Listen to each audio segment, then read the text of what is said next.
오늘 새벽 우리에게 주신 하나님의 말씀은 히브리서 7장입니다. 제 7장. 이 멜기세덱은 살렘 왕이요 지극히 높으신 하나님의 제사장이라. 여러 왕을 쳐서 죽이고 돌아오는 아브라함을 만나 복을 빈 자라. 아브라함이 모든 것의 10분의 1을 그에게 나누어 주니라. 그 이름을 해석하면 먼저는 의의 왕이요 그 다음은 살렘 왕이니 곧 평강의 왕이요 아버지도 없고 어머니도 없고 족보도 없고 시작한 날도 없고 생명의 끝도 없어 하나님의 아들과 닮아서 항상 제사장으로 있느니라. 이 사람이 얼마나 높은가를 생각해보라. 조상 아브라함도 노량물 중 10분의 1을 그에게 주었느니라.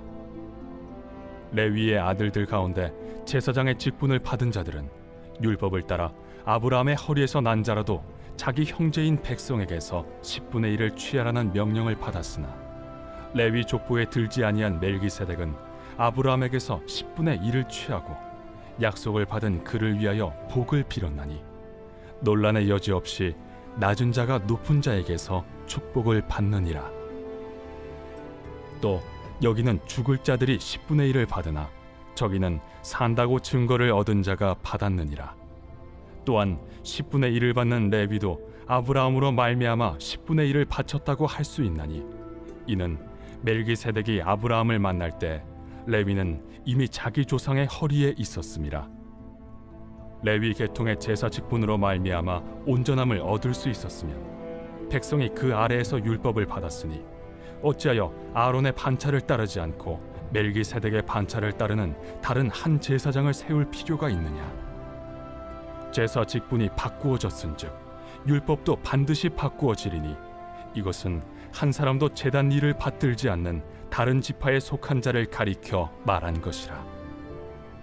우리 주께서는 유다로부터 나신 것이 분명하도다. 이 지파에는 모세가 제사장들에 관하여 말한 것이 하나도 없고 멜기세덱과 같은 별다른 한 제사장이 일어난 것을 보니 더욱 분명하도다. 그는 육신에 속한 한 계명의 법을 따르지 아니하고 오직 불멸의 생명의 능력을 따라 되었으니 증언하기를 내가 영원히 멜기세덱의 반차를 따르는 제사장이라 하였도다. 전에 있던 계명은 연약하고 무익함으로 패하고 율법은 아무것도 온전하게 못할지라. 이에 더 좋은 소망이 생기니 이것으로 우리가 하나님께 가까이 가느니라. 또 예수께서 제사장이 되신 것은 맹세 없이 된 것이 아니니 그들은 맹세 없이 제사장이 되었으되 오직 예수는 자기에게 말씀하신 이로 말미암아 맹세로 되신 것이라. 주께서 맹세하시고 뉘우치지 아니하시리니 내가 영원히 제사장이라 하셨도다. 이와 같이 예수는 더 좋은 언약의 보증이 되셨느니라. 제사장 된 그들의 수요가 많은 것은 죽음으로 말미암아 항상 잊지 못함이로되 예수는 영원히 계심으로 그 제사장 직분도 갈리지 아니하느니라. 그러므로 자기를 힘입어 하나님께 나아가는 자들을 온전히 구원하실 수 있으니 이는 그가 항상 살아계셔서 그들을 위하여 간구하심이라. 이러한 대제사장은 우리에게 합당하니 거룩하고 악이 없고 더러움이 없고 죄인에게서 떠나 계시고 하늘보다 높이 되시니라. 그는 저 대제사장들이 먼저 자기 죄를 위하고 다음에 백성의 죄를 위하여 날마다 제사 드리는 것과 같이 할 필요가 없으니 이는 그가 단번에 자기를 드려 이루셨음이라. 율법은 약점을 가진 사람들을 제사장으로 세웠거니와 율법 후에 하신 맹세의 말씀은 영원히 온전하게 되신 아들을 세우셨느니라. 오늘 새벽에도 하나님의 은혜와 평강이 함께 하시기를 축복합니다. 이제 성탄절 다음 날입니다. 사실 성탄절 다음 날도 여전히 크게는 성탄절 절기에 속합니다. 예수님이 이 땅에 오신 지 사람의 시간으로 따지면, 그러니까 우리가 인지하는 시간으로 따지면 2000년이 넘었습니다. 2000년 전 히브리인들, 즉 이스라엘 사람들은 예수님을 어떻게 믿을 수 있었을까라는 겁니다. 여러분, 우리나라는 이제 기독교 신앙을 받아들인 지 카톨릭까지 포함하면 약 200년이 좀 넘고 개신교만 따지면 이제 130년 정도 됩니다. 우리는 처음에 이제 복음을 받아들일 때 성경을 먼저 읽고 이 복음을 받아들였죠. 근데 예전에는 어떤 얘기를 많이 했냐면 그냥 믿으면 된다. 믿으면 된다. 다 그렇게 얘기 들으셨죠? 아닌가요? 믿으면 된다. 근데 이제 그때는 그런 이야기를 많이 했는데 그러다 보니 성경을 제대로 이해하지 못하고 믿는 것이 참 많았습니다. 근데 성경에서 나오는 말씀들이 그냥 믿으면 된다라고 하지 않고 특별히 서신서나 오늘같이 히브리서 같은 경우는 굉장히 논리적으로 설명을 합니다. 납득이 가야 된다라는 거죠. 히브리인들 우리도 예수님을 믿으면 구원받는다.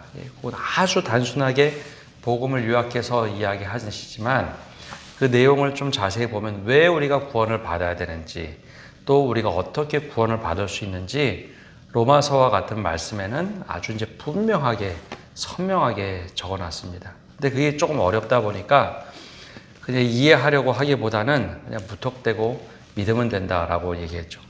여러분, 근데 우리보다도 훨씬 더 율법적으로 살았던 히브리인들은 어떠했을까요?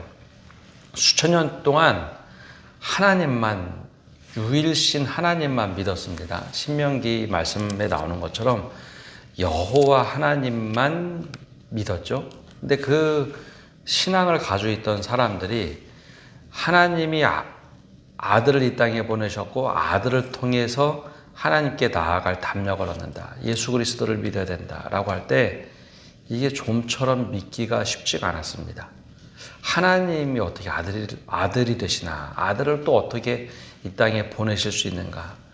그래서 이 히브리서는 예수 그리스도를 어떻게 믿을 수 있는지 거기에 대한 히브리인들을 위한 교리서와 같이 설명을 하고 있습니다. 우리가 왜 예수 그리스도를 믿어야 되는지, 특별히 이제 구약 성경을 믿고 읽었던 히브리인들은 구약에 제사를 지내지 않습니까? 제사장도 있고 하나님께 나아가는 율법 여러 가지가 있는데 과연 예수 그리스도를 믿는다는 게 도대체 어떤 것인가? 무턱대고 믿으라고 하면 그들은 하나님을 믿는 것 다른 예외적인 조건이 딱 생기면 이단이다라고 생각해서 죽이는 것까지 서슴지 않았던 사람들인데 사울이었던 사도 바울을 보면 예수 믿는 사람들을 잡아다 죽인 것이 그냥 박해한 게 아니라 배교자들이라고 생각하거나 이단이라고 생각했기 때문에 예수 믿는 사람들을 잡아다 죽였던 거거든요. 그래서 거기에 대한 분명한 이해가 있어야지 이들이 그래서 우리가 예수 그리스도를 믿어야 되는구나 라고 이해를 하고 신앙을 가질 수 있었던 겁니다. 그래서 오늘 7장에 보면 앞에 5장에서 한번 언급했던 멜기세덱을 다시 설명을 합니다. 여러분, 멜기세덱이라는 사람은 아브라함이 한번 만났던 사람인데 아브라함이 전쟁을 끝나고 돌아오다가 이 멜기세덱이라는 제사장을 만납니다. 그래서 그에게 11조를 드리고 그에게 축복 기도를 받죠. 근데 오늘 성경에 나오는 것처럼 이 멜기세덱은 살렘의 왕으로 하나님의 제사장이다라고 소개는 하고 있으나 그의 삶을 보면 족보도 없고 아무것도 없습니다. 그냥 하나님의 제사장으로 나타나죠. 근데 그런 하나님의 제사장에게 아브라함이 전쟁에서 승리하고 돌아오면서 전리품을 드리고 또 11조도 드리고 평강의 왕이라고 하면서 그에게 축복 기도를 받게 됩니다. 여러분, 아브라함이 누군가 하면 아브라함은 이스라엘 백성들의 믿음의 조상입니다. 믿음의 조상으로 너무나 잘 알려져 있죠. 근데 이스라엘 백성들은 아브라함 한참 후에 아브라함 이후에 이삭, 야곱, 요셉으로 넘어가는데 야곱의 자녀들 12아들을 통해서 12지파가 생기죠. 그 중에 아론의 후예들 중에 일부분이 이제 레위 레위 족속, 레위의 후손들 중에 아론의 후예들만 제사장이 됩니다. 그래서 제사장들만 예배를 드리며 하나님께 나아가는 역할을 했죠. 근데 이스라엘 백성들은 제사장이 제일 중요했습니다. 예배를 드리려면 제사장을 통해서 번제, 소제, 화목제, 속건제, 속죄제를 드릴 수 있죠. 그런데 이 멜기세덱이 갑자기 이제 나온 겁니다. 근데 멜기세덱을 보고 뭐라고 불렀느냐? 아브라함이 하나님의 제사장이라고 불렀어요. 한참 아브라함의 후예 중에 레위 족속에서 나온 아론의 후예만 율법에 따라서 제사장으로 불렀는데 한참 앞에 있는 멜기세덱을 제사장이라 부릅니다. 율법 이전에 있던 제사장이죠. 이걸 뭐라고 얘기하느냐? 이 멜기세덱을 보고 하나님께서 율법 이전에 직접 택하신 제사장이라고 부릅니다. 그래서 그 이야기를 하고 있습니다. 그러면 예수님이 어떤 분이냐? 바로 하나님께서 직접 아들을 택하서 하나님께 예배할 수 있도록 선택하신 제사장이다. 제사장이라 하면 아론의 후예만 제사장이 되어야 되는데 그거는 율법 아래서 인간적인 제사장인데 하나님께서 멜기세덱을 택해서 은혜로 제사장이라 부르는데 예수님도 바로 그 대제사장으로 부르셨다라는 겁니다. 그러니까 율법 아래서는 이스라엘 백성들은 무조건 아론의 후예만 제사장이라고 생각했는데 유다 지파에서 나와도 하나님께서 그 율법 이전에 아브라함을 통해서 멜기세덱의 축복을 받고 믿음의 조상이 그렇게 제사장을 통해서 하나님께 예배했던 것처럼 하나님은 그렇게 율법 이전의 사람을 택하신 것처럼 예수님도 그렇게 택해서 제사장을 삼으실 수 있다라는 것을 이야기해 주죠. 그러니까 무턱대고 믿으라고 하지 않고 이 얘기를 쭉 설명을 해줍니다. 두 번째 이게 중요한 것은 모든 아론의 후예들 제사장들은 유통기한이 있습니다.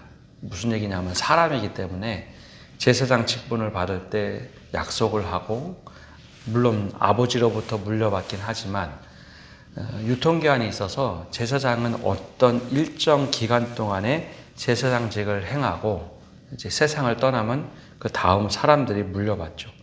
근데 예수님은 지금도 영원히 살아계셔서 제사장직을 물려주거나 따로 사람들이 물려받을 필요가 없이 영원한 제사장이 되는 겁니다. 그러면 우리는 어떻게 할 수 있을까요? 우리는 어느 때든지 예수님의 이름으로 하나님께 나아갈 수 있고 예수님의 이름으로 늘 기도할 수 있고 예수님께 기도만 하면 예수님께 나아가기만 하면 하나님께 예배할 수 있는 분을 우리가 믿고 따르게 되는 거죠. 근데 유대인들은 달랐습니다. 아론의 후예인 제사장들은 일정 기간 유효기간이 있는 겁니다. 그래서 늘 제사장들이 바뀌게 되죠. 그래서 늘 그들을 신뢰하고 믿을 수가 없습니다. 내가 이분을 통해서 예배를 드린다고 했는데 이분이 돌아가시면 다른 사람에게 다시 부탁을 해야 되죠. 근데 그것이 아니라 예수님은 영원한 생명으로 우리에게 생명으로 지금 살아계셔서 우리에게 오셨기 때문에 우리들 어떻게 기도하느냐. 예전에는 제사장, 인간의 아론의 후예 제사장에게 가려면 피제사를 드렸잖아요. 동물을 가지고 가서 내 생명을 대신해서 동물의 생명에 피를 뿌리고 제사를 지냈지만 예수님께는 그럴 필요가 없는 게 말씀에 나오는 것처럼 27절에 나오는 것처럼 그는 저 대제사장들이 먼저 자기 죄를 위하고 다음에 백성의 죄를 위하여 날마다 제사를 드리는 것 같이 할 필요가 없으니 이는 그가 단번에 자기를 드려 이루셨습니다. 죄도 없으신 분이 자기를 드려서 하나님 앞에 온전한 화목제로 하나님 앞에 드리셨기 때문에 더 이상 예수님은 그럴 필요도 없습니다. 그래서 우리가 하나님께 나아가는 기도를 드릴 때 우리는 피제사를 드리지 않습니다. 대신 예배할 때 예수님의 이름으로 기도하고 예수님의 이름을 통해서 하나님 앞에 나아가는 거죠. 그래서 이 히브리인들에게 예수님을 이렇게 소개를 하고 있습니다. 예수님은 대제사장이 되셨고 우리의 화목제물이 직접 되신 분. 그러니 우리가 사람에 따라 제사장에 따라 막 움직일 필요 없이 예수 그리스도가 대제사장이 되시고 예수님의 이름 통해서 하나님께 나아가면 된다라는 겁니다. 이것이 얼마나 중요하냐면요. 이게 22절에 보면 이렇게 예수님을 소개합니다. 이와 같이 예수는 더 좋은 언약의 보증이 되셨느니라.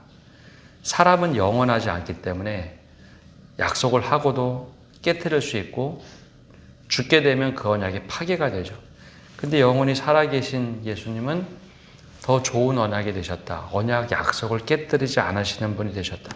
그래서 그분께 늘 기도하고 간구하고 나가면 그 언약은 한 번도 깨지지 않는 언약이 됐다라는 겁니다. 그래서 25절에 보면 또 그런 얘기를 합니다. 그러므로 자기를 힘입어 하나님께 나아가는 자들을 온전히 구원하실 수 있으니 이는 그가 항상 살아계셔서 그들을 위하여 간구하심이라. 구약의 제사 제도는 아까 말씀드린 대로 제사장을 통해서 제사를 드리며 피제사를 드렸습니다. 근데 사람도 연약하기 때문에 죽을 수 있기 때문에 그게 늘 유효하지가 않죠. 그래서 늘 피제사를 드리면서도 두려운 마음이 있었습니다. 근데 더 이상 그럴 필요가 없는 것이 예수 그리스도를 힘입어 하나님께 나아가는 그 모든 자들을 영원히 살아계신 예수님은 늘 우리를 위해서 대제사장으로 화목제물로 늘 우리를 위해서 간구하시는 분이다라는 겁니다.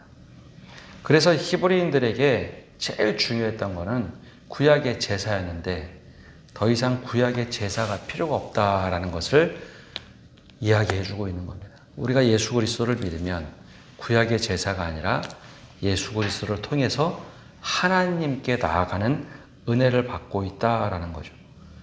그게 이제 구약 성경과 신약 성경을 연결하는 굉장히 중요한 예배의 방법들을 소개를 하고 있습니다. 그러니 언제든지 구약을 믿던 이 히브리인들은 예배를 드리려면 꼭 예루살렘 성전에 가야 됐습니다. 하나님이 거기만 계시고 거기에 지성소가 있으니까 그곳을 가야 됐죠. 근데 지금 우리는 성전이라고 부르는 곳을 가지 않습니다. 여러분, 요즘에는 자꾸 이제 혼동되는데요. 저 동성로 안에 들어가면 그 대구 제1교회 옛 예배당이 있죠. 예. 근데 그 교회 이름 팻말을 혹시 보셨습니까? 대구 제1교회 예배당으로 적어놨습니다. 그러니까 건물은 예배를 드리는 예배당이지 우리 개신교에서는 더 이상 성전이라고 부르지 않아요. 성전이라고 하는 것은 구약시대에 이스라엘 백성들이 생각했던 예루살렘 성전만 성전이라고 이야기를 합니다. 우리는 그냥 성전 사상을 가지고 있는 거죠. 왜? 그게 뭐가 다르냐 하면 하나님이 거기만 계시다고 생각했고 법궤가 있고 해서 그곳에 가서 예배를 드려야 된다. 근데 예수님께서 십자가에 달려 돌아가실 때 그 법궤를 가리고 있던 지성소에 가리고 있던 휘장이 찢어집니다. 근데 우리 성경엔 찢어졌다고 하는데 원어로 보면 하나님이 찢어버리시고 히브리서 저 뒤편에 보면 그래서 예수 그리스도를 통해서 대제사장이 되셔서 우리가 하나님께 나아갈 담력을 얻었다.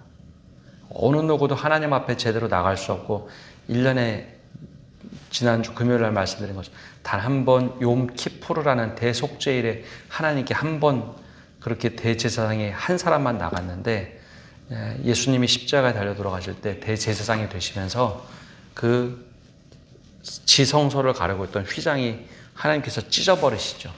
그래서 누구든지 예수님을 통하면 하나님께 나아갈 수 있는 은혜를 주십니다. 바로 그것을 이야기하기 위해서 히브리인들에게는 이 히브리서 7장이 굉장히 중요한 이야기입니다. 구약의 율법이 아니라 하나님께서 구약의 율법을 뛰어넘으셔서 은혜를 주셔서 그 독생자 아들을 우리에게 주셨으니 예수 그리스도를 믿으면 우리가 언제든지 그의 이름을 통해서 하나님 앞에 나갈 수 있는 은혜를 주셨다라는 거죠. 그리고 그분이 중보도 하시고 이 언약이 바뀌었기 때문에 우리는 신약 성경을 보고 새 언약이라고 부르는 겁니다. 그래서 오늘 우리가 이 말씀을 보면서 우리는 그럼 어떻게 이걸 믿어야 될까? 그냥 성경은 덮어놓고 읽는 책이 아닙니다. 덮어놓고 믿는 것도 아닙니다. 이게 납득이 가야 됩니다. 우리가 그래서 은혜를 받고 믿음을 가질 수 있는 거구나. 이 언약은 불변의 언약이라서 영원히 살아계신 예수 그리스도를 통해서 오늘도 우리가 기도하면 하나님, 예수님이 친히 우리를 위해서 간구하시고 그 약속을 깨뜨리지 않는 분. 그래서 그 약속에 전혀 흔들림 없이 내가 믿음 생활하면서 내가 때론 실수해도 예수님께 회개하며 나가기만 하면 오늘도 우리를 구원하시는 분이라는 것. 그래서 오늘도 이 새벽에 내가 때론 넘어지고 인간의 연약함이 있고 잘못돼도 예수님께 회개하며 나가면 오늘도 여전히 예수님께서 나를 위해서 간구하시고 하나님께 나아갈 축복의 통로로, 중보자로 우리를 견인시켜 주신다는 것. 그걸 잊지 않고 늘 예수님을 찾고 구하는 성도 여러분 되시기를 바랍니다. 기도하겠습니다. 하나님, 오늘도 저희가 주님 앞에 나와서 말씀을 듣고 나갑니다. 성탄절 다음 날 우리가 함께 새벽에 모여서 기도를 합니다. 오래전 히브리인들이, 유대인들이 하나님, 유일신 하나님을 믿으며 예수 그리스도 삼위일체 하나님을 믿으려 할 때 늘 걸림돌이 되고 어떻게 믿어야 될지 모를 때, 오늘 이 멜기세덱의 이야기를 통해서 하나님께서 아브라함 이전에 축복하셨던 멜기세덱이라는 제사장을 통해서 은혜를 주셨던 것처럼 예수님을 이 땅의 대제사장으로 삼으시고 우리가 그 예수님을 믿을 때, 그리고 또 예수님께 간구하며 기도하며 나갈 때 하나님께 나아갈 수 있는 축복의 통로로, 그리고 우리를 위해서 영원히 살아계신 예수님께서 우리를 위해서 영원히 간구하시고 언약도 깨뜨리지 않으시고 오늘도 구원의 은혜를 베푸신다는 것, 우리가 그 은혜를 잊지 않고 살아가게 하여 주옵소서. 그래 때로는 우리가 잘못되고 넘어지고 실수를 한다 할지라도 예수님께 간구하며 나갈 때 예수님께서 오늘도 당신의 피값으로 우리를 대신하여 죄를 갚아주시고 하나님께 나아갈 담력을 얻게 하심에 그 은혜에 늘 감사하며 살아갈 수 있는 저희가 되게 하여 주옵소서. 우리는 변하고 때론 넘어지고 잘못하지만 주님이 변하지 않는 그 영원한 은혜로 우리에게 부어주심을 늘 기억하며 주님을 찾고 살아가는 저희 되게 하여 주옵소서. 오늘 한 날도 모든 것을 주님께 맡겨드리며 예수님의 이름으로 기도합니다. 아멘.